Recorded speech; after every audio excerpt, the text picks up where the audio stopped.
साथियों नमस्कार, स्वागत है आप सभी का the official academy official YouTube channel पर।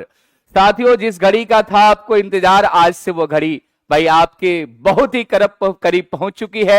और आज से यानी 27 फरवरी से हम लोग स्टार्ट करने वाले हैं अर्थमेटिक्स की टॉपिक। और अर्थमेटिक्स की टॉपिक आपको पता है एग्जाम में काफी महत्वपूर्ण रोल रखते हैं। और इसी क्रम में जो आज हम बात करने वाले हैं पहली टॉपिक परसेंटेज की टॉपिक। जी हां, परसेंटेज की टॉपिक काफी डिमांड में आ रही थी, सर परसेंटेज कराया जाए, परसेंटेज कराया जाए। इतने दिनों से आपने जो टॉपिक देखी वो स्टैटिक्स पोर्शन आप कह सकते थे, लेकिन आज से आप जो देखने वाले हैं, आज से जो नई चीज आप सीखने वाले हैं वो क्या, तो केवल कंसेप्ट के बारे में बात होने वाली है। जी हां, तो आज हम लोग कंसेप्ट के बारे में बात करेंगे और बेहतर करने का प्रयास करेंगे। साथ ही साथ मैं आपको बता दूं कि बिहार शिक्षक भर्ती 4.0 के लिए जो यहां पे कंटेंट दिया जा रहा है, जिन प्रश्नों की प्रैक्टिस कराई जा रही है, जो आपको कंसेप्ट बताया जा रहा है, वही एग्जाम में आने वाले हैं। तो आपको देखने में भी मजा आएगा, सुनने भी मजा आएगा और साथ ही साथ आपको सवाल भी बनाने में मजा आएगा। और उस दिन की बस इंतजार है जिस दिन आप एग्जाम हॉल में जाएं और सभी के सभी प्रश्न बनाकर आएं और सिलेक्शन के साथ साथ रैंक लेकर आएं। और लास्ट में भाई एक मिठाई का डब्बा भी द ऑफिशियल एकेडमी जरूर लेकर आएं। तो चलिए सेशन को स्टार्ट करते हैं। मैंने लिखा है 50 प्लस प्रश्न, लेकिन मैं आपको यह भी वादा करता हूं कि जो मैं आपको कंसेप्ट सिखाने वाला हूं, इससे परसेंटेज के जितने भी सवाल होंगे उन सभी को आप बना सकते हैं। मोस्ट एक्सपेक्टेड एमसीक्यू के बारे में बात कर रहे हैं, ट्रिक्स के बारे में बात कर रहे हैं और कंसेप्ट के बारे में बात कर रहे हैं। चलिए स्टार्ट करते हैं। परसेंटेज प्रतिशतता, और आपको पता है कि हम परसेंटेज लिख रहे हैं और मैंने क्लियर किया है कि परसेंटेज और परसेंट दोनों के दोनों फर्क रखते हैं। जी हाँ, परसेंटेज को अगर मैं इंग्लिश के भाषा में बात करूं तो ये नाउन के बारे नाउन कहा जाता है, और वही मैं परसेंट की बात करूं तो वो एडवर्ब या एडजेक्टिव हो जाता है। दोनों की अलग अलग मीनिंग है। परसेंटेज जो है वो ह्यूज अमाउंट के लिए इस्तेमाल किया जाता है और परसेंटेज किसी स्पेसिफिक अमाउंट के लिए प्रयोग किया जाता है। जैसे कहा जाता है वहां पे इसका प्रतिशत ज्यादा था, यानी परसेंटेज की बात होती है। और कोई स्पेसिफिक अमाउंट के बारे में बात करें, जैसे वहां पे 20% लड़कियां थी, तो वह परसेंट हो जाता है। और आपको पता है कि भाई परसेंटेज की जो इकाई होती है, जो मात्रा होती है, वह क्या होती है, परसेंटेज होती है। और ये परसेंटेज का मतलब क्या होता है मेरे भाई, परसेंटेज का मतलब होता है प्रति 100 में। जी हां, जिसको आप प्रति सैकड़ा भी कह सकते हैं। जैसे मैं कहूं 20%, तो इसका मतलब क्या हुआ, प्रति 100 में कितना, 20। इन सब की मैंने आपको कंसेप्चुअल बात कर रखी थी, डिटेल चर्चा कर रखी थी कि 500 का जब हम 20% निकालते हैं, भाई 400 का जब हम 30% निकालते हैं, तो 120 एक्चुअल आता कैसे है। उनके बारे में भी बात मैंने की थी कि वह 100 में 30 की बात कर रहा है, तो 400 में 120 हो जाएगा। इनकी चर्चा हो चुकी थी। साथ ही साथ मैंने कहा था कि या तो आप प्रतिशत की भाषा में किसी बात को समझते हैं, या इसी को हम भिन्न की भाषा में समझने का काम करते हैं। मैंने कहा कि कहीं पे मैंने कहा कि इस कंपनी में मेरी 50% हिस्सेदारी है, यानी मैं परसेंट का यूज कर रहा हूं। अगर मैं यहीं पे कहता मेरी आधी भागीदारी है, तो ये दोनों के दोनों लैंग्वेज सेम थे। मैं प्रतिशत में 50% बोल रहा था और आधा मैं किस में बोल रहा था, भिन्न में बोल रहा था। ये दोनों के दोनों बातें क्या होती हैं, सेम होती हैं। मैंने आपको कहा था कि प्रतिशत में को भिन्न बनाने के लिए 100 से भाग लगाते हैं, और क्यों भाग लगाते हैं इसकी भी मैंने चर्चा की थी। क्या परसेंट लिखने से 100 भाग लग गया है, नहीं, उसका मीनिंग ही था प्रति 100 में। और हम जानते हैं कोई भी भिन्न का मतलब उसका जो हर होता है वह टोटल को इंडिकेट करता है। तो 20% का मतलब 100 में 20, तो वह 100 कहां जाएगा, क्योंकि भिन्न का हर टोटल होता है, तो ये 20 के नीचे 100 जाएगा, यानी 100 में 20। इसके बारे में बात हुई थी। और आपको पता है प्रतिशत से भिन्न बनाने के लिए 100 से भाग लगाते हैं, और आपको यह भी पता था कि कोई भी भिन्न को आप प्रतिशत बनाने के लिए 100 से गुणा करते हैं। जी हां, अगर आपको कहा गया है 3/4 को प्रतिशत में बदल दीजिए तो 3/4 को 100 से गुणा करते हैं, आप 75% बोल देते हैं। आपको कहा जाता है 40% को भिन्न में बनाइए तो आप 40/100 यानी 2/5 कह देते हैं। यहां पे मैंने कुछ आपको भिन्न याद करवाने की बात की थी कि कुछ इंपॉर्टेंट परसेंटेज के मैंने बारे में बात की थी, डिस्कस की थी, जो हमारे एग्जाम में बार बार देखने को मिलते हैं। और मैंने कहा था कि इसमें 10, 20, 25 को तो आप समझ ही रहे हैं, बड़ा बेसिक बात है, लेकिन जो हमें भिन्न वाले याद करने थे उनकी भी मैंने आपके साथ चर्चा कर रखी थी। अब जरा मुझे कुछ भिन्न का वैल्यू आपको बता देना है कि परसेंट को भिन्न में बनाने के लिए 100 से तो भाग लगाते हैं, और मैंने कहा था कुछ भिन्न कुछ प्रतिशत को आप याद कर लीजिए तो ज्यादा फायदा होगा। पहले मैं उन बिंदुओं पर चर्चा करूंगा, फिर मैं आ जाऊंगा आपके एमसीक्यू सेशन के पास। जरा फटाफट मुझे जवाब देना है कि अगर मैं पहला कह रहा हूं कि 6.1/4% या 6.25% तो इसका मान क्या होता है? 6.2/3% या हम इसी को कहते हैं 6.67%, तो इसका मान क्या होता है? एक होता है 7.1/7%, या हम इसी को कहा करते हैं 7.14%, इसको आप क्या नाम देते हैं? इसके बाद हमने बात किया था, आपको याद होगा 8.1/3%, भाई इसी को हम कहा करते हैं 8.33%। जो मैं लिखवा रहा हूं बड़ा ही इंपॉर्टेंट है एग्जाम के नजरिए से। मैं अगला लिखवाऊं आपको 9.1/11%, या हम इसी को क्या कहते हैं 9.09%, तो इसको हम भिन्न में क्या कहते हैं? और अगली बात मैं लिखूं 11.1/9%, या इसी को हम पॉइंट में 11.11% कहते हैं, तो क्या पढ़ते हैं? फिर मैं बात कर लेता हूं 12.5%, या बात करता हूं इसी को पॉइंट में 12.5%, क्या होता है? फिर बात करते हैं 14.2/7%, या हम इसी को 14.28% कहा करते हैं। फिर बात कर लेते हैं 16.2/3%, या 16.67%, इसे क्या कहते हैं? फिर बात करते हैं 33.1/3%, यानी 33.33%, इसे क्या कहते हैं? या 66.2/3%, या 66.67%, इसे हम क्या कहते हैं? या 83.1/3%, इसी को हम 83.33% कहते हैं, इसे क्या कहते हैं? और एक लास्ट मैंने लिखवाई थी 87%, या 87.5%, इसको क्या कहते हैं? हालांकि मैंने एक और टेक्निक बता रखी थी कि इतना भी दिमाग लगाने की कोई आवश्यकता नहीं थी। आप ध्यान से देखेंगे तो पता चलेगा कि इसका सर ये आधा है, 12.5 का आधा है 6.25, तो अगर मुझे इसका याद है तो आधा करके मैं इसको निकाल सकता हूं। या 7.1/7% का भाई ये ठीक डबल मान है, तो अगर मुझे ये पता है तो इसको डबल कर दूंगा तो ये वाला वैल्यू पता चल जाएगा। इतना आपको बात पता चल चुकी थी। जरा फटाफट आपके तरफ से मुझे कमेंट दिखना चाहिए कि क्या आपने सभी को याद कर लिया है कि नहीं किया है। सर इसका मतलब क्या होता है आप जानते हैं? 1/16, इसका मतलब 1/15, इसका मतलब 1/14, 1/12, 1/11, इसका मतलब आप देखते हैं 1/9, 1/8, 1/7, 1/6, 1/3, 2/3, 5/6, 7/8।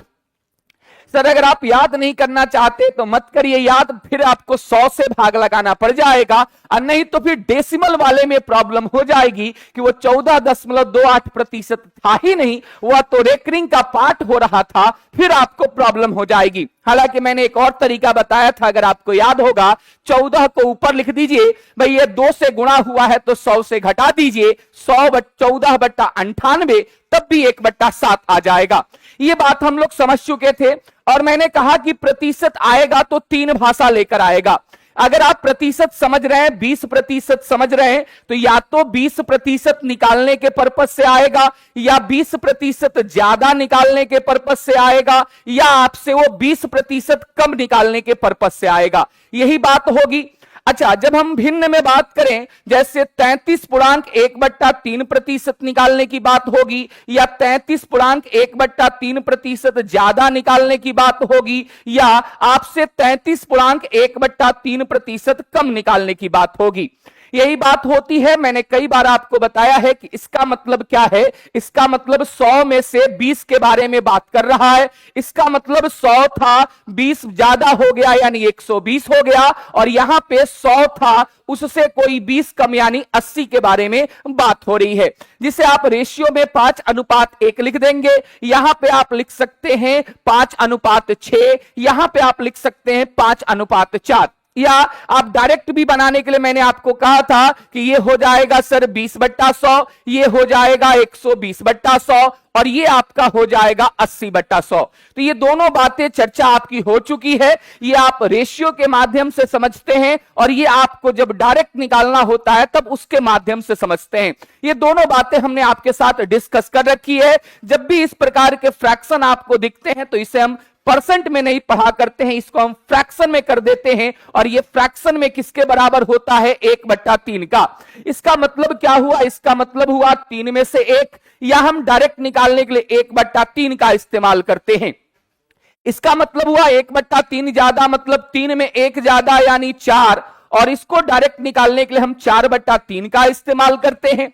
और इसका मतलब 1/3 कम यानी 3 में से 1 कम यानी 2, और इसको डायरेक्ट निकालने के लिए हम 2/3 का इस्तेमाल करते हैं। हमने आपको दो भाषा बता रखी है कि किसी भी परसेंटेज को आप रेशियो में कैसे व्यक्त कर सकते हैं, और मैंने आपको यह भी बता रखी है कि आप दूसरा वैल्यू डायरेक्ट कैसे निकाल सकते हैं। साथियों, आपको याद होगा तो परसेंटेज का कार्य क्या था, उस पर भी मैंने चर्चा की थी कि एक्चुअल डाटा को छुपाने के लिए, भाई कैलकुलेशन को सरल बनाने के लिए, और सबसे बड़ी बात क्या है भाई, किसी चीज को रेशियो में व्यक्त करने के लिए इन परसेंटेज का आप इस्तेमाल करते हुए देखते हैं।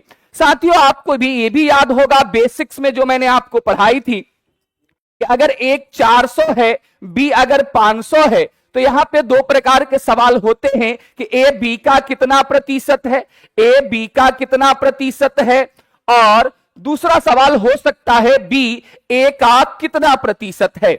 ये बेसिक्स बातें मैं आपको बता देता हूं क्योंकि सवाल पे आने से पहले इनके बारे में एक छोटी सी रिवीजन करना आपके लिए आवश्यक था। भाई दूसरा मैं आपको सवाल दूं कि सर ए बराबर अगर 300 था और बी बराबर अगर 200 था, तो मैंने आपसे कहा कि ए बी से कितना प्रतिशत अधिक है, ये बातें हो सकती थी, या आपसे कह सकता था कि बी ए से कितना प्रतिशत कम है, ये बातें आपसे की जा सकती थी। या तीसरी बात मैं आपसे कहूं कि सर एक बात और होता है कि कोई संख्या मान लेते हैं 40 से 50 हो गई, या कोई संख्या भाई 80 से 70 हो गई, तो आपको बताना था कि यहां पे प्रतिशत वृद्धि कितनी हुई है, और यहां पे बताना था प्रतिशत कमी कितनी हुई है। पूरे परसेंटेज में आप इन्हीं का खेल देखेंगे और कुछ नया आपको दिखेगा नहीं। मैंने आपको यह भी बता रखा है कि करते क्या है। सर जी यहां पे करते हैं कि कह रहा है ए मतलब किसका? 400, किसका प्रतिशत पूछा है वही नीचे जाएगा, जिससे हम कंपेयर करते हैं, जिससे हम तुलना करते हैं वही नीचे जाता है, वही हर में जाता है। या हमने एक बात और आपको ट्रिकी मेथड से कही थी कि का के पहले वाला नीचे जाता है, से के पहले वाला नीचे जाता है। तो ये 400 किससे कंपैरिजन करवा रहा है? बी से यानी 500 से। तो 400/500 गुणे 100 ये 125% हो जाएगा। यहां पे मैंने कहा बी मतलब कौन? 500, ए का मतलब कितना? 400 का कितना प्रतिशत है ये पूछा गया था। यहां पे दोस्तों 80% होता, यहां पे क्या होता? 80% होता, और यहां पे आप देखेंगे तो क्या होगा? 125% होगा, जिसका डिटेल एनालिसिस आपके पेड बैचेस में कराया जा चुका है। पूरा का पूरा डिटेल एनालिसिस, इतना ही क्लास के लिए मैंने आपका 2 घंटे का समय लिया था, तब जाकर ये क्यों होता है x मानकर बेसिक से, रेशियो से, इन सारे चीजों को आपके साथ मैंने सॉल्व की थी। यहां पे देखिए कहता है कितना प्रतिशत अधिक है, अधिक कहा है तो जरा देखिए कितना अधिक है, 100 किससे अधिक है, 200 से, या आप ये भी बात समझ रहे हैं कि से के पहले वाला ही नीचे जाता है। यहां पे नंबर्स का प्रतिशत पूछा तो नंबर ऊपर गया, यहां पे अधिक या कम का प्रतिशत पूछा तो वह ऊपर गया। अगर मैं यहां पर देखूं तो ये हमारा क्या वैल्यू देकर जाता है, 50%, और यहां पे कह रहा है बी ए से कितना प्रतिशत कम है, तो ये कितना कम दिख रहा है, 100 किससे कम है, 300 से गुणा 100। मैंने आपको एक बात और बता रखी है कि काटने का एक तरीका बता रखा है। काटने का तरीका क्या था कि पहले इस 100 के साथ कोई छेड़छाड़ आपको नहीं करना है।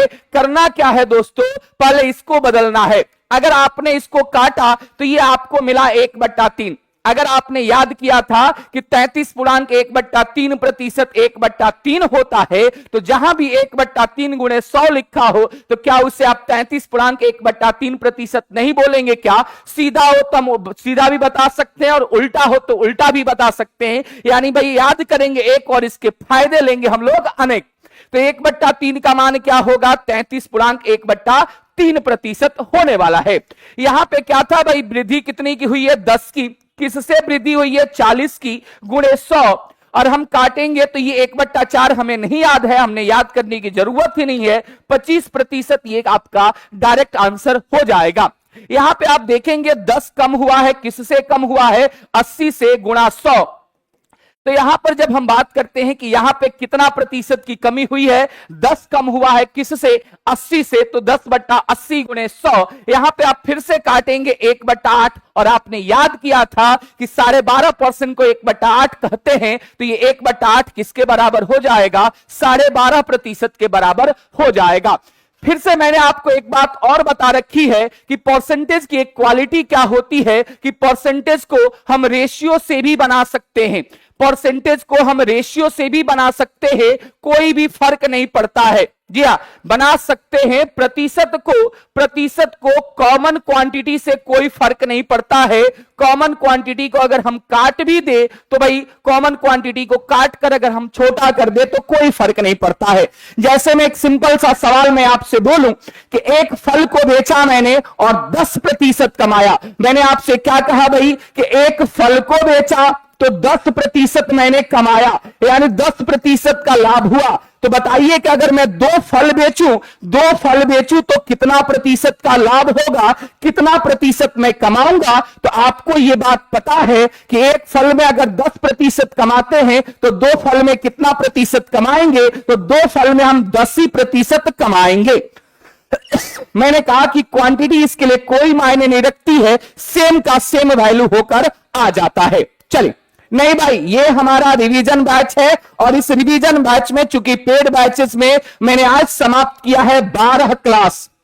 12 क्लास मैंने परसेंटेज का लिया है, और उस परसेंटेज में आप देखेंगे तो कम से कम मैंने क्लास में ही सवाल लिख कर, चूंकि सारे सवाल याद है मुझे, सारे कंसेप्ट पता है मुझे, तो मैंने उनको लिख कर कम से 120 से 130 सवाल करा रखा है। बारी है आज रिवीजन की, ये सारी चीजें हो चुकी है, धीरे धीरे 0.5x के स्पीड पे हो चुकी है। तो भाई आज हम बात करने वाले हैं केवल कंसेप्ट के बारे में, जितना हम जल्दी से आपको रिवीजन करा सके, क्योंकि हमें सवाल के पास भी आना है। हम सवाल के पास अभी तक आए कहां है, और ये मेरी थ्योरी क्लास नहीं है। अगर मेरी थ्योरी क्लास आती है तो आप देखते हैं कि मैं कितनी आराम से पढ़ाया करता हूं। तो मैंने कहा कि क्वांटिटी से कोई मतलब नहीं होता है भाई, परसेंटेज क्वांटिटी पे निर्भर नहीं करता है। तो अगर मैं कहता कि सर कोई 80 था और 70 हो गया, तो इसको कम निकालने के लिए अगर मैं कुछ इसमें से काट सकूं तो मुझे काटने का अधिकार था, क्योंकि काटने पे आंसर में कोई भी फर्क नहीं पड़ेगा। 0 से 0 काट देते हैं, कोई फर्क आंसर पे नहीं पड़ेगा परसेंटेज के रूप में। 8 से 7 हो गया, 1 घटा किससे, 8 से गुणा 100, ये भी 12.5% ही आंसर आया। और यहां पर आपने देखा कि भाई यहां भी 80 से 70 हुआ था, तो अगर मैंने 80 और 70 मानकर बनाया तब भी आंसर हमारा क्या आया है, 12.5% आया है। तो ये भी बात आप समझ पा रहे हैं। जी हाँ, थ्योरी क्लास लगेगी तो मैं आपको आराम आराम से प्यार प्यार से समझा दूंगा, क्योंकि ये जो 4 बजे वाली सेशन है जिसमें हम एमसीक्यू करते हैं और एमसीक्यू के पास मैं जल्दी से पहुंचना चाहता हूं, इसलिए एक बार मैं रिवीजन सारी चीजों का कराने वाला हूं। सर, इस चैप्टर में हम मानते क्या है? अगर हमें वैल्यू नहीं दिया गया हो, मान नहीं दिया गया हो, तो क्या मानते हैं? क्या मानते हैं? तो मैंने आपको बता रखा है कि मानते क्या है। तो अगर आप प्रतिशत समझ रहे हैं, प्रतिशत समझ रहे हैं, या आप इसको भिन्न समझेंगे, दो ही तो बात समझेंगे। अगर आप प्रतिशत समझ रहे हैं तो आप 100 मानेंगे, 100 मानेंगे। लेकिन अगर आप भिन्न समझ रहे हैं तो हर में जो है उसे मानेंगे, हर वाले को मानेंगे, हर वाले को मानेंगे। लेकिन मैंने आपको 2-3 बातें और बता रखी है कि सर प्रॉब्लम होती है। क्या प्रॉब्लम होती है? अगर मैं बात करूं कि अगर परसेंटेज केवल निकालने की बात करें, परसेंटेज केवल निकालने की बात करें, केवल परसेंटेज की चर्चा होती है, परसेंटेज की चर्चा होती है, तब हम 100 मान लेते हैं। अच्छा, केवल भिन्न की चर्चा होती है तब भी हम हर मान लेते हैं। लेकिन अगर उसमें किसी संख्या को कोई चर राशि, कोई अचर राशि, अचर राशि जोड़ने घटाने की बात हो, अचर राशि जोड़ने घटाने की बात हो, अचर राशि क्या होती है? 2, 3, 4, 5, 6, 7, ये जो अचर राशियां हैं, अगर इनको जोड़ने की बात किया जाता हो तो ऐसी स्थिति में हम क्या माना करते हैं? या तो हम x मान लेते हैं, या हम 100% मान लेते हैं, या जो सबसे बेहतर मेरे अकॉर्डिंग लगता है वह 100x मान लेते हैं। यानी 20% बढ़ाया गया, घटाया गया, केवल परसेंटेज की बात कर रहा है, तो ऐसी स्थिति में आप 100 मानेंगे। लेकिन अगर कह दिया कि नहीं, उसमें 10 बढ़ाया जा रहा है, 25 घटाया जा रहा है, इस तरीके की बात अगर होती है तो वैसी स्थिति में या तो आप x मानने का काम करेंगे, या आप 100% मानने का काम करेंगे, या आप 100x मानने का काम करेंगे। और मैंने क्या कहा कि सबसे बेहतर कौन होता है? 100x होता है। और यहां पर क्या करेंगे? अगर ऐसी स्थिति बनती है तो हर में x गुणा करके मानेंगे, हर में x गुणा करके मानेंगे। जैसे अगर 3/4 है, प्रतिशत की केवल बात हो रही है तो टोटल 4 मान लीजिए। लेकिन कह दिया गया कि उसमें 2 जोड़ा गया तो आप 4 मत मानिएगा, क्या मानिएगा? 4x मानिएगा। तो ये रहा भाई शुरुआत के 20-22 मिनट आपकी, मैंने जो बेसिक्स रिवीजन होती है, हालांकि मैंने बातें तो बहुत सारी कर रखी थी, लेकिन जितनी आपको नीड है उतनी तक तो मैंने बेसिक से यहां पे रिवीजन करा दिया। अब स्टार्ट करते हैं यहां से टाइप वाइज पढ़ने का, टाइप वाइज पढ़ने का, जहां पे मैंने क्लासेस में भी टाइप वाइज आपको कराया है। तो जरा आप रेडी हैं यहां से सवाल करने के लिए? और ध्यान दीजिएगा, सवाल पढ़ेंगे एक, बनेंगे अनेक। बेसिक्स पढ़ेंगे एक का, बनाएंगे अनेक को। कंसेप्ट पढ़ेंगे एक और बनाएंगे अनेक। ट्रिक्स पढ़ेंगे एक, बनाएंगे अनेक। भाई ये बात आपने देख रखा है, तो चलिए जरा कमेंट में एक बार आप मतलब दिल भेज दीजिए भाई कि यहां से सर प्रैक्टिस कराया जाए। दिल आपका चाहिए, और मुझे सेशन में, भाई सेशन में कम से कम 1000 लाइक चाहिए। जी हाँ, सेशन में 1000 लाइक तक पहुंचा दीजिए, और फिर हम लोग बात करेंगे यहां से टाइप वाइज प्रश्नों का। जी हाँ, राधा है, पूजा है, लाल साहब, अमृता है, अमोद है, ए राइजिंग है, शुभ है, सरोज है, अलका है, रोशन है, रविकिरण है, भाई सभी का स्वागत है। पल्लवी है, ब्यूटी है, भाई अमित है, गुलफशान है, धनंजय है, आप सभी साथियों का स्वागत है। और यहां से करते हैं हम लोग प्रश्नों का प्रैक्टिस, और पढ़ेंगे वही जो एग्जाम में आएंगे, एग्जाम में आएंगे। जी हां, जो कहां आएंगे? एग्जाम में आएंगे। तो रेडी हैं आप? चलिए, उससे पहले मैं आपको बता दूं कि आज से यानी 27 फरवरी से मुशर्रफपुर हाट ब्रांच पर भाई ऑफलाइन आपकी बैच आ चुकी है, पीआरटी एक्सक्लूसिव बैच आ चुकी है। तो जो भी छात्र पीआरटी की तैयारी कर रहे हैं, कल सुबह 7 बजे आएंगे और अपने ऑफलाइन बैच में पढ़कर बेहतर करने का प्रयास करेंगे। चलिए आगे बढ़ाते हैं सेशन को, और सेशन का पहला सवाल आपके स्क्रीन पे, पहला सवाल आपके स्क्रीन पे, और मैं लिखता हूं इसको टाइप 1।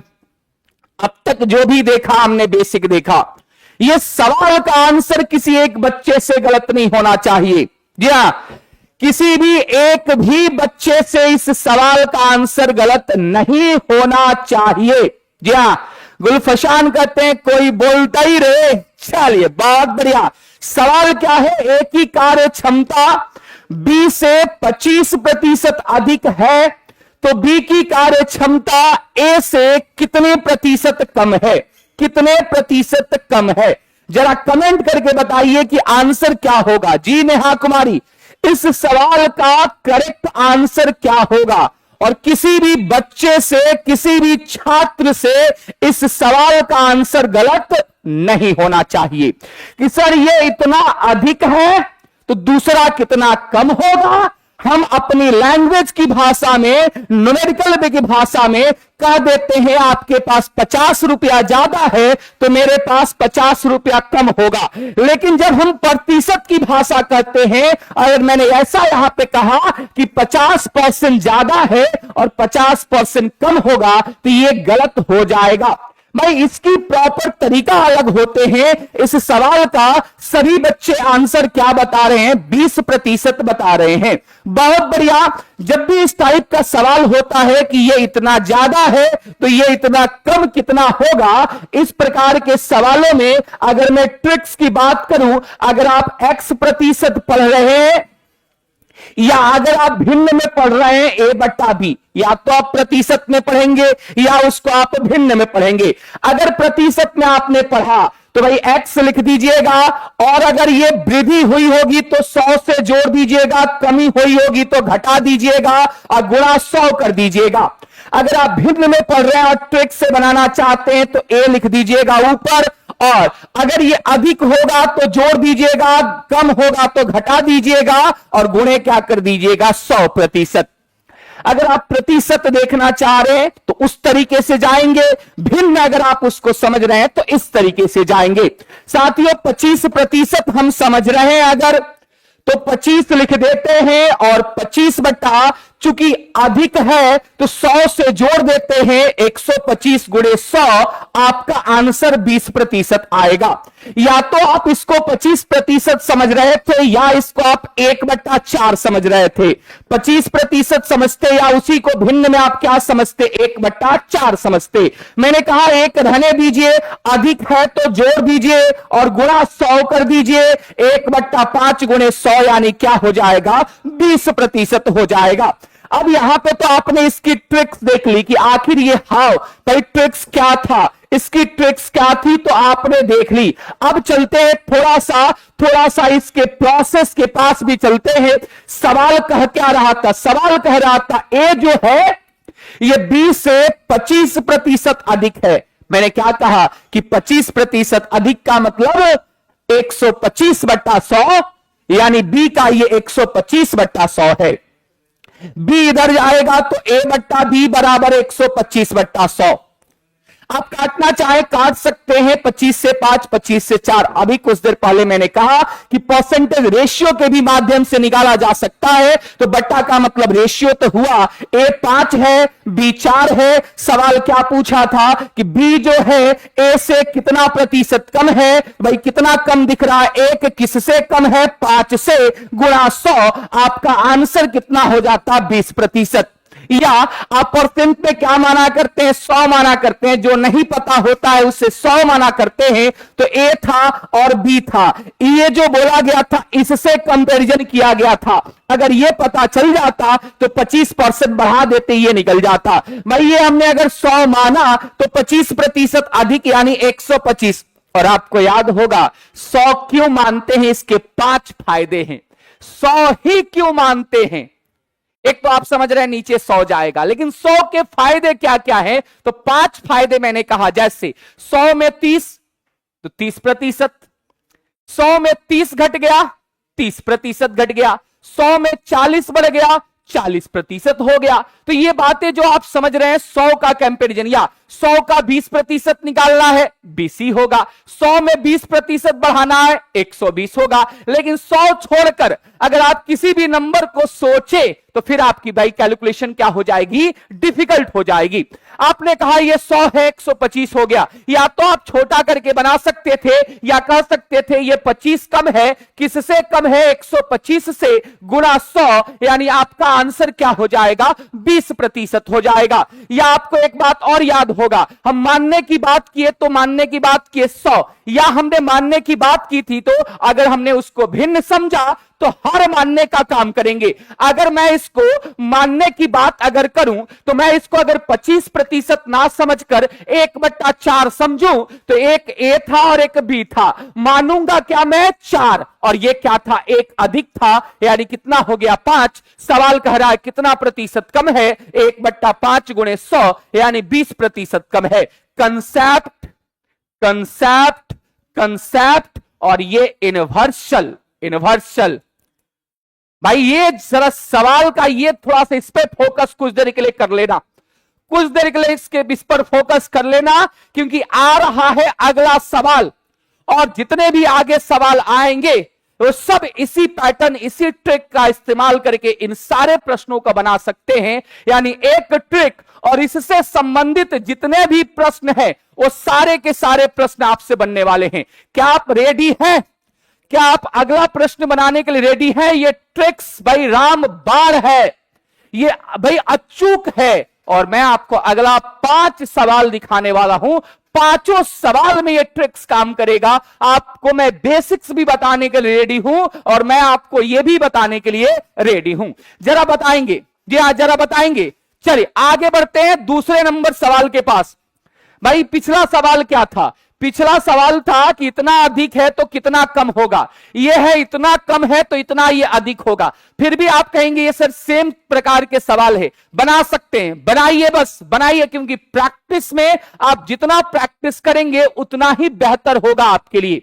जी हाँ, इस सवाल का आंसर बताएंगे कि x y से 20% कम है तो y x से कितना अधिक है। ऑप्शन परसेंट में है, या तो परसेंट लिखा जा सकता था या ऑप्शन देखकर भी आप पता कर सकते थे कि सवाल में प्रतिशत की ही बात कर रहा है। सर जी 20 अधिक है, 20 कम है, 20 लिख दिया, और कम है तो 100 में से घटाना होगा, गुणा 100। भाई ये इतना ज्यादा तो ये इतना कम, ये इतना कम तो ये कितना ज्यादा। एक ट्रिक समाप्त हो गई। 20 से 4, 4 से 25। इस सवाल का आंसर क्या हो जाएगा? 25%। ऑप्शन आपका क्या हो जाएगा? सी करेक्ट हो जाएगा। जी हां, अगले सवाल के पास आइए। अगला सवाल देखिए बदल गया। भाई एग्जामिनर भी यही करता है, अगला सवाल बदल दिया गया है। ध्यान दीजिएगा, अगला सवाल बदला हुआ है, लेकिन मैं आपसे ये आशा करूंगा क्योंकि आप छात्र हैं द ऑफिशियल एकेडमी के, तो भाई सभी के आंसर इतनी तेजी में जाना चाहिए। सवाल बदला, डिफिकल्ट हुआ, बट यहां पे कंसेप्ट पढ़ने के बाद अलग अलग सवाल में अलग अलग चीजें नहीं बताई जाएंगी, सीक्वेंस में बताई जाएंगी, आपको दिमाग में बैठाने के लिए बताई जाएंगी, और तभी तो जाकर रैंक मिलेगा। रैंक मिलना इतना आसान है क्या? चलिए सब बात करेंगे, हम सब बात करेंगे। आंसर बताओ भाई, फटाफट आंसर बताओ। 33.1/3% को आप क्या समझते हैं? 1/3। मैंने ये ट्रिक क्या बता रखी थी? भिन्न की क्या ट्रिक बता रखी थी, याद है? ये भिन्न का ट्रिक याद है? मैंने अभी कुछ देर पहले ही बता रखी है कि अगर सर 1/3 वृद्धि हुई है तो हम 1 लिख देते हैं और 3 में 1 जोड़ देते हैं, चूंकि वृद्धि हुई है, गुणा 100 कर देते हैं, यानी ये आंसर क्या होगा? 25% होगा। यानी ऑप्शन आपका क्या होगा? ए होगा। क्या होगा आंसर? क्या होगा आंसर? हां जी, सभी बच्चों के आंसर करेक्ट हो रहे हैं। क्या होगा आंसर? तो इस सवाल का आंसर होने वाला है ऑप्शन से ए, यानी 25%। Very good, very good. भाई 33.1/3% बढ़ाया तो तुम उतना घटा दोगे तो क्या पहले जैसा हो जाएगा? नहीं भाई, न्यूमेरिकल के नंबर्स में पॉसिबल है। जैसे मैंने 40 बढ़ाया तो 40 घटा दूंगा तो पहले जैसा हो जाएगा, लेकिन अगर मैं 40% बढ़ाया और 40 घटाऊं तो ये पहले जैसा नहीं होगा। नहीं तो देख लो एक एग्जाम्पल भाई, मान लो कोई संख्या 100 थी सर, ये 25% बढ़ गई, तो 25% बढ़ गई तो 125 हो गई होगी। बढ़ी कितनी? 25%। तो क्या 25% घटा देने से पहले जैसा हो जाएगा? जरा आओ तो चेक करते हैं कितना घटाना पड़ेगा। 25 किसमें घटाना पड़ेगा? 125 गुणे 100, यानी आंसर क्या होगा? 5 से 20%। इस सवाल का आंसर 20% होगा। यानी अगर आपने 25% बढ़ाया था तो 20% घटाना होगा, तब ये टेक्निकली पॉसिबल था। और नहीं तो मेरी एक बात ध्यान दीजिएगा, एक बात मेरी ध्यान दीजिएगा। क्या ध्यान देना है कि सर मैंने पहला जब प्रतिशत बढ़ाया वो दूसरा नंबर था, और दूसरा बार जब मैं प्रतिशत कर रहा हूं तो वो दूसरा नंबर है। यानी ये और ये दोनों अलग अलग नंबर हैं। तो जब ये दोनों अलग अलग नंबर हैं तो पॉसिबल, टेक्निकली पॉसिबल ये नहीं है। जी हाँ, तो अच्छा बेसिक से अगर आप बात करते हैं तो बेसिक से ही बात कर लेते हैं। मानते क्या है? 3 थी और 1 बढ़ गई। भाई मानते क्या है? हर वाला 3 थी और 1 बढ़ गई, 3 थी और 1 बढ़ गई, तो कितनी हो गई होगी? 4। अच्छा 4 से 3 करना है, पहले जैसा करना है, 1 कम करना है, 4 से गुणे 100, यानी आपका आंसर यहां भी क्या आ जाएगा? 25% आ जाएगा। तो आप किसी भी तरीके से बात करें, कोई भी बात करें, आपका आंसर क्या होने वाला है? 25% होने वाला है। आगे बढ़ते हैं तीसरे नंबर सवाल के बाद। भाई ये भी सवाल का आंसर आपके तरफ से आना चाहिए, ये भी सवाल का आंसर आपके तरफ से आना चाहिए। जरा सवाल का आंसर बता दे। क्यों कॉपी पेस्ट कर रहे हो यार? परसेंटेज पढ़ रहे हैं, परसेंटेज पढ़ रहे हैं, परसेंटेज पढ़ेंगे, कोई डिस्टर्बेंस नहीं चाहिए, कोई भी अदर सवालों की बात हम अभी नहीं करने वाले हैं। चलिए चौथा नंबर सवाल क्या है कि चीनी की कीमत 60.67% कम हो जाती है तो एक व्यक्ति अपनी खपत में कितनी प्रतिशत की वृद्धि कर सकता है ताकि व्यय में कोई परिवर्तन नहीं हो? हमने कहा अभी भी ट्रिक वही चल रहा है। एक था कि इतना अधिक है तो इतना कम होगा, दूसरा था इतना बढ़ाओगे इतना घटाओगे पहले जैसा हो जाएगा, तीसरा कि जब दाम बढ़ता है तो एक आदमी कितना सामान कम खरीदे ताकि खर्च पे प्रभाव नहीं पड़े। खपत, इट मींस भाई सामान की बात हो रही है, क्वांटिटी की बात हो रही है। यहां भी वही ट्रिक्स मेरे भाई। इसका वैल्यू क्या होता है? 1/6। मैंने शुरुआत की क्लासेस में चर्चा कर रखी है। 1/6 कम होने का मतलब क्या हुआ? ट्रिक के अनुसार 1 लिख दो, 6 में से 1 घटा दो, गुणा 100 कर दो, आंसर आ जाएगा 20%। इस सवाल का आंसर क्या होगा? ऑप्शन से आपका क्या करेक्ट होगा? 20%। क्या आपके आंसर आए हैं 20%? क्या आपके आंसर आए हैं 20%? भाई जिनसे भी आंसर आ चुका है 20%, वो कमेंट में दिल भेजेंगे और मैं इसको एक बेहतर तरीके यानी कंसेप्ट के भी तरीके से बता देना चाहता हूं, ताकि कंसेप्ट आप पढ़ेंगे, ट्रिक्स तो पढ़ ही रहे हैं भाई, कंसेप्ट पढ़ेंगे तो वो सबसे ज्यादा बेनिफिशियल होगा। जी हाँ, ट्रिक्स के लिए तो सवालों के प्रकार होने चाहिए, लेकिन कंसेप्ट के लिए सवाल कुछ भी हो उससे हमें फर्क नहीं पड़ता है। जरा बताएं भाई, जिनसे भी बना है वो दिल से दिल भेजेंगे, दिल से दिल भेजेंगे भाई, दिल से दिल भेजना है। ये नहीं कि सर जी ने बोला है चलो दिल भेज देते, ना ना ना, मैंने कहा है कि मैं आपका शिक्षक हूं, साथ ही साथ आपका भाई हूं। जी हाँ, तो भाई भी मुझे आपको समझना है, और भाई जहां भी प्रॉब्लम होगी वहां पे मैं आपके साथ बना रहूंगा, खड़ा रहूंगा। और ऐसा इस बार हम पढ़ने वाले हैं कि भाई पढ़ लेने के बाद दूसरा बार हमें जरूरत नहीं पढ़ने वाला है। जी हाँ, क्यों? क्योंकि हम द ऑफिशियल एकेडमी वाले हैं। बात करते हैं सर, 1/6 कम हुआ था, मानते क्या है? हर वाला, यानी 6 था और 1 कम हुआ था। यानी मैं बात करूं सर कीमत जो था जिसे हम मूल्य कहा करते हैं 6 से 5 हुआ था। सवाल क्या कहता है? व्यय में कोई बदलाव नहीं हो। व्यय में कोई बदलाव नहीं हो, यानी पहले 50 रुपया खर्च करता था तो अभी भी 50 रुपया खर्च करना चाहिए। पहले अगर 200 रुपए का चीनी खरीदता था तो आज भी 200 रुपए का चीनी खरीद रहा, यानी ये दोनों सेम है, पहले और आज के दोनों सेम है। और जब जब सेम होता है तो हम रेशियो में क्या कहते हैं, 1:1 कहते हैं। जरा मैं बात करूं कि सवाल में क्या पूछा है, खपत के बारे में बात किया है। अब एक बात बताइए, मैं आपसे एक छोटा सा सवाल पूछ दूं। क्या सवाल पूछ दूं कि आप दुकान पे गए, पता चला 40 रुपया पर केजी है चीनी का जो मूल्य है। मैं आपसे एक बात पूछता हूं कि चीनी का मूल्य आपने दुकानदार से पूछा, दुकानदार ने कहा 40 रुपया पर केजी है। दुकानदार को आपने दिया भाई 80 रुपया, 80 रुपया आपने दिया, यानी आपका खर्च कितना हुआ, 80 रुपया।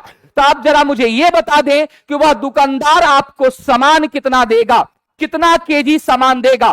पहले ये बेसिक्स बात बता दे, इसके बाद मैं आता हूं आपको कंसेप्ट के पास। जी हां, चलिए।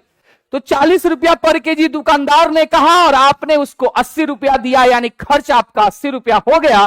तो दुकानदार आपको कितना सामान दिया होगा? तो आपके पास जवाब आएगा सर 2 केजी। आपके पास जवाब कितना आएगा सर? 2 केजी। ये 2 केजी आपने लाया कहां से? ये सामान आपने लाया कहां से? सामान लाया है आपने, क्या किया है, व्यय को भाई मूल्य में भाग लगाया है। व्यय को किसमें भाग लगाने पर आपका सामान आया है? मूल्य में भाग लगाने पर आया है। यानी आप कह सकते हैं कि सर जी सामान कहिए चाहे सामान का ही तो खपत होता है, अगर ये निकालना हो तो मुझे खर्च में उसका कीमत भाग लगाना होगा, मूल्य मतलब कीमत भाग लगाना होगा। अब जरा यहां पर आते हैं सर जी, इस सवाल में आते हैं। अगर मैं कहूं कि खपत निकालना है तो व्यय में उसकी कीमत भाग लगानी पड़ेगी, यानी पहले उसको सामान कितना मिलता था, पहले कितनी खपत करता था, तो 1/6। अच्छा, अब कितनी खपत करता है? तो आज 1 खर्च हुआ है, दाम हुआ है 5, तो आज सामान मिला होगा 1/5। आप जानते हैं रेशियो में ये 2 फ्रैक्शन वाले रेशियो को नॉर्मल करने के लिए हम क्रॉस कर दिया करते हैं। ये 5 हो गया, ये 6 हो गया, यानी खपत 5 से क्या हो गया होगा, 6 हो गया होगा। तो पूछा है खपत में प्रतिशत वृद्धि कितना बढ़ा, 1 किससे बढ़ा, 5 से गुणे 100, यानी आपका आंसर करेक्ट क्या होने वाला है, 20% करेक्ट होने वाला है। जी हां, इस सवाल का आंसर यहां भी आपने समझ लिया, क्या 20% समझ लिया। आपको याद होगा एक तरीके से और मैंने इस बारे में डिस्कस कर रखी है, क्या कि कोई भी मैथमेटिकल इक्वेशन 3 बातों पे ही निर्भर करता है। कोई भी 3 बातें ही होती हैं। जैसे 50 रुपया में 5 रुपया जोड़ देते हैं 55 आता है, 50 5 55। कोई भी बदलाव करिए भाई 3 ही होगा। जैसे दाम बढ़ा तो जाहिर सी बात है आप सामान कम या सामान ज्यादा खरीदिएगा, या सामान अगर उतना ही खरीदिएगा फिर भी व्यय चेंज हो जाएगा। तो अगर एक चेंज होता है तो दूसरा चेंज होना तय है। अगर इन तीनों में से कोई एक अगर कांस्टेंट है, जी हां, तीनों में से कोई एक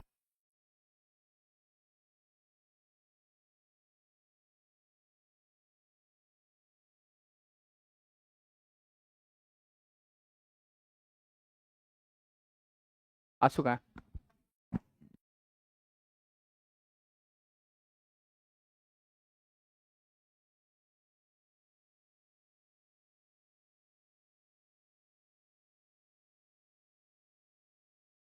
ध्यान से आपको समझना है कि अगर 3 बातें हुई हैं, 3 बातों में अगर कोई एक चीज कांस्टेंट है, यानी उसमें बदलाव नहीं हुआ है, तो आप देख रहे हैं कि पहले बदलाव हुआ है मूल्य में, ये सामान में यानी खपत में बदलाव करने की बात कर रहा है, और व्यय को सेम रखना चाहता है, यानी इसको कांस्टेंट रखा है, इसमें कोई परिवर्तन उसने नहीं किया है।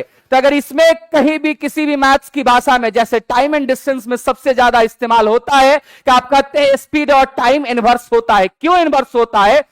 क्योंकि वहां पे आप डिस्टेंस कांस्टेंट देखते हैं, और जब डिस्टेंस कांस्टेंट होता है तो बाकी 2 के बीच में हम रिलेशन निकाल सकते हैं। और रिलेशन निकालने के लिए तो रिलेशन हमारे पास कितने प्रकार के होते हैं, तो आप जानते हैं एक होता है अनुक्रमानुपाती, इस बारे में भी मैंने चर्चा की है, अनुक्रमानुपाती, और दूसरा होता है व्युत्क्रमानुपाती। दूसरा क्या होता है, व्युत्क्रमानुपाती। अगर ये अनुक्रमानुपाती रहा तो इसका मतलब क्या हो रहा है कि अगर पहला बढ़ रहा है दूसरा भी बढ़ने लग जाए, यानी सेम होने लगे, ये बढ़ा तो अनुक्रमानुपाती यानी डायरेक्ट रेशियो की बात हो रही है, डायरेक्ट प्रोपोर्शनल की बात हो रही है। या पहला घटने लगे और दूसरा भी घटने लगे तो ऐसी स्थिति में आप कहते हैं ये फिर भी अनुक्रमानुपाती है। तो इसमें आप देखते हैं चीजें क्या हो जाती हैं, सेम रह जाती हैं। जो पहले वाले के साथ हुई है दूसरे वाले के साथ भी वही होती है। लेकिन एक होता है व्युत्क्रमानुपाती, इसमें क्या हो जाता है, इनवर्स हो जाता है। यह क्या कहता है कि अगर एक बढ़े और दूसरा घटने लगे तो यह इनवर्स रेशियो चल रहा है, इनवर्स रिलेशन है, या एक घटे और दूसरा बढ़ने लगे। जैसे अगर आप गांधी मैदान यहां से जाना चाहते हैं, अगर आपने स्पीड को कम किया तो स्पीड को कम कर देने से पहले के मुकाबले में टाइम ज्यादा लगेगा। आप जानते हैं कि स्पीड आप बढ़ाते हैं तो गाड़ी को पहुंचने में समय आपको क्या लगता है, कम लगता है। जैसे स्पीड बढ़ती है समय कम लगता है। ये देख रहे हैं उल्टा चल रहा है, यहां भी यही बात होती है। आप आमूमन सोच कर देखिए, दिमाग में बैठाकर देखिए कि सामान का दाम बढ़ेगा तो क्या सामान आपको ज्यादा मिलेगा? नहीं। जब दाम बढ़ेगा और उतना ही आप खर्च करना चाहते हैं तो दाम बढ़ने से सामान कम मिलने लगेगा, या अगर दाम घटा तो सामान आपको ज्यादा मिलने लगेगा। यानी ये उल्टा चल रहा है, बढ़ा तो कम मिला, घटा तो ज्यादा मिला अगर आपने किसी एक को कांस्टेंट रखा है। यानी इनके बीच में कैसा रिलेशन है भाई, व्युत्क्रमानुपाती का रिलेशन है, इनवर्स का रिलेशन है। और अगर इनवर्स का रिलेशन है तो एक बात मेरे बात बताइए कि कीमत क्या हुआ था, 6 से 5 हुआ था। कीमत क्या हुआ था, 6 से 5 हुआ था।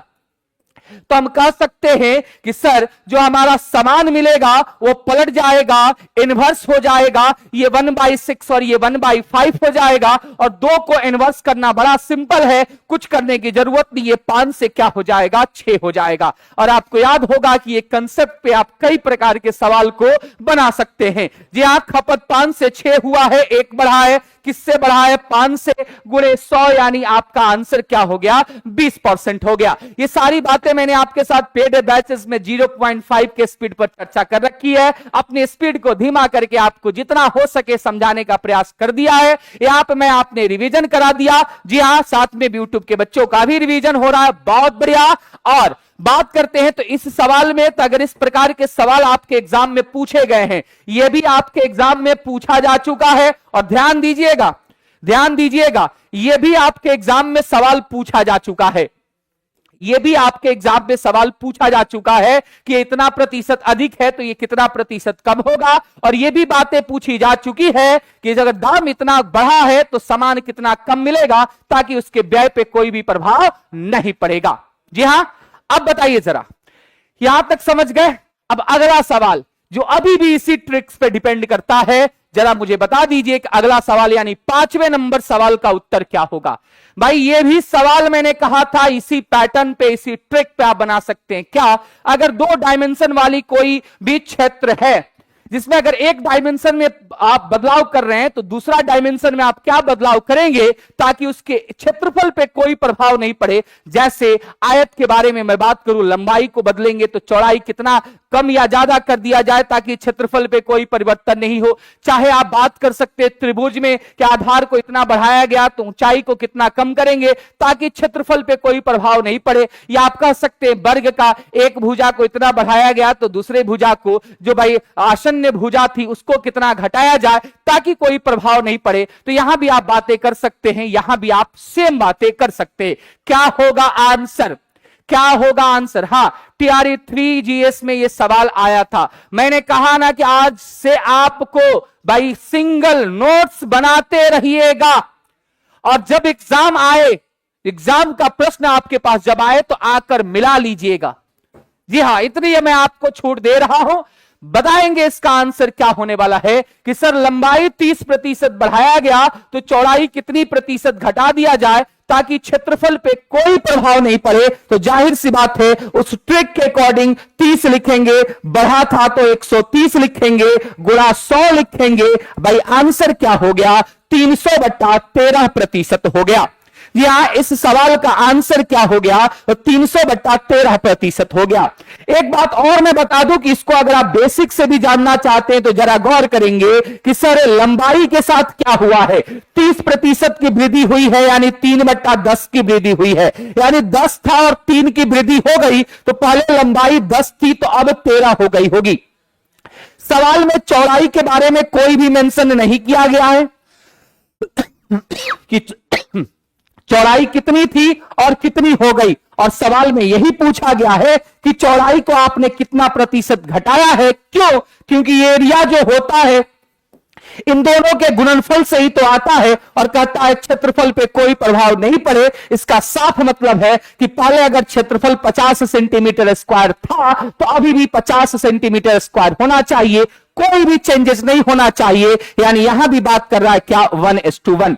अब जरा मुझे बताएंगे कि L इंटू बी बराबर एरिया होता है, यही होता है। तो मैं कहूं कि B बराबर क्या होगा, तो एरिया को किसमें भाग लगा देते हैं? L में भाग लगा देते हैं, यानी लंबाई में भाग लगा देते हैं। यानी अगर मैं यहां पर आपसे बात करूं दोस्त कि एरिया में अगर लंबाई को भाग लगा दूंगा चौड़ाई आ जाएगा, तो यहां पे आया 1/10, यहां पे क्या आया? 1/13। अगर मैं क्रॉस करूं तो ये 13:10 हो रहा है, यानी पहले चौड़ाई 13 थी, अब कितनी हो गई है? 10 हो गई है। तो जाहिर सी बात है 3 घटी है, किसमें घटी है? 13 में, गुणा 100, यानी इस सवाल का आंसर क्या होगा? 300/13% होगा। यानी ऑप्शन आपका क्या हो जाएगा? एक करेक्ट हो जाएगा।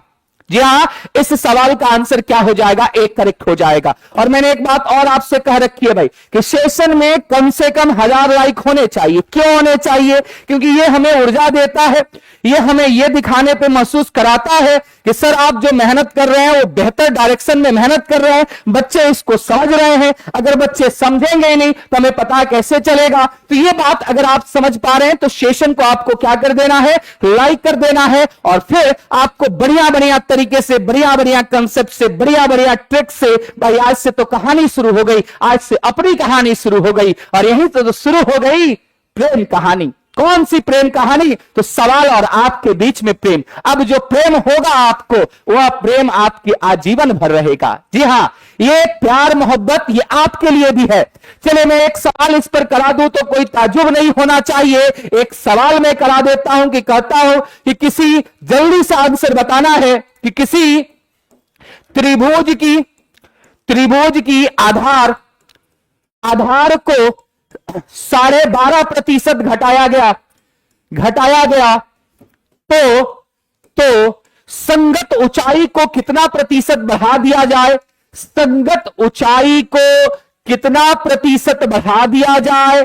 कितना प्रतिशत बढ़ा दिया जाए ताकि क्षेत्रफल पे प्रभाव नहीं पड़े जाए, ताकि क्षेत्रफल पर प्रभाव नहीं पड़े। एक मैं आपको फ्रैक्शन वाला भी करवा दिया, प्रभाव नहीं पड़े। जी हां, जरा इस सवाल का आपको आंसर बताना है और आंसर बताएंगे। चूंकि टाइप 1 हमने डिस्कस कर लिया है, आज मैं चाहता हूं कि टाइप 2 को आज छोड़ दिया जाए, कल उसको डिस्कस किया जाए। क्यों? क्योंकि फिर उसके लिए मुझे 20 मिनट का आपका समय चाहिए, फिर आप वैसे ही सवाल उड़ाएंगे जैसे आज आपने उड़ाया है। जी हां, चलिए आंसर बताएंगे। इस सवाल का आंसर क्या होगा? और मैं आशा करूंगा कि आप सबके आंसर आने चाहिए। जी हां, लव यू टू भाई, बिट्टू मेरा भाई। चलो, इस सवाल का आंसर क्या होगा? 12.5% घटाया गया। 12.5% को हम 1/8 समझ लेते हैं, 1/8 घटाया गया। जिन बच्चों को समझ में नहीं आया वो शुरुआत के वीडियो में बताया गया है। और हां, एक बात और, आप सेशन के बाद कमेंट नहीं करते हो भाई, इतनी तो शिकायत आपसे रहेगी। भाई आप एनर्जी नहीं देते हो, आप मुझे टॉनिक नहीं देते हो। टॉनिक दिया करो, एनर्जी दिया करो, क्योंकि जितना मैं मजबूत रहूंगा उससे ज्यादा मैं आपको मजबूत बनाऊंगा। और मैंने कहा है कि इस बार गुरु ही रह जाएगा और चेला चीनी हो जाएगा। चीनी हो जाएगा कि गुड़ हो जाएगा? नहीं, गुड़ बना दिया जाए। गुड़ के कई फायदे हैं, मैं तो गुड़ खाकर क्लास लेता हूं। जी हाँ, चले लव यू टू क्या होगा? तो 1 लिख देते हैं, कमी है 8 में से 1 घटा देते हैं 7। अरे मेरे भाई 1/7 तो शुरुआत में ही लिखा दिया है। कितना? 14.2/7%। 14.2/7%। और ये टाइप का हो गया स्वाहा। इस टाइप का क्या हो गया? स्वाहा। तो हर टाइप को प्रतिदिन स्वाहा करेंगे और शाम 4 बजे हम आ जाएंगे। और आप 4 बजे किसी नोटिफिकेशन का वेट मत करो, सर जी प्रतिदिन आते हैं भाई, प्रतिदिन आते हैं, कल भी आएंगे। जी हाँ, तो इस सवाल का आंसर क्या होगा? 14.2/7%। सवाल तो अभी बहुत सारे हैं, लेकिन आज हम लोग सेशन को यहीं पे छोड़कर जाएंगे। और मैं बता दूं कि पीआरटी एक्सक्लूसिव मुशर्रफपुर हाट ब्रांच पर बैच आ चुका है। आज से सभी शिक्षकों ने भाई कैसे पढ़ना है इसके बारे में भी चर्चा कर रखी है। तो भाई कल सुबह 7 बजे, अभी कोई देरी नहीं, अभी तो आज से ही तो भाई बातें हो रही है, कल से आपके सेशन शुरू हो जाएंगे। और कल भाई सुबह 7 बजे नहीं, 6:45 में इस कोचिंग में पहुंच जाना है। और मैं भी वहीं से क्लास ले रहा हूं भाई, मुसल्लापुर हाट के पास से, तो आप सुबह आ सकते हैं और मिल भी सकते हैं। जी हाँ, बात कर लेते हैं कि एक बात और सर, कि भाई अगली सेशन जो है, अगली सेशन इकोनॉमिक्स के विजार्ड भाई हमारे अरविंद पांडे सर, और ये अगला सेशन इस YouTube चैनल पर इकोनॉमी का होगा। और इकोनॉमी का सेशन कौन लेंगे? अरविंद पांडे सर लेंगे। और कितने बजे की टाइमिंग है? 6 बजे की टाइमिंग है। जी हाँ, तो जरूर जुड़ेंगे। बाकी आप सबका बहुत बहुत धन्यवाद। बहुत सारा प्यार लुटा रहे हैं, बहुत सारा प्यार निभा रहे हैं। मिलेंगे अगले सेशन में, यानी कल शाम 4 बजे, और फिर वैसे ही कर देंगे, धुआं कर देंगे। ठीक है, दीजिए इजाजत। और हाँ, आपके कमेंट्स का, आपके पॉजिटिव कमेंट्स का इंतजार रहेगा। और आपको मैं बता दूं कि हर कमेंट्स को पढ़ने का मैं काम करता हूं। ठीक है, मिलते हैं अगले सेशन में। जय हिंद।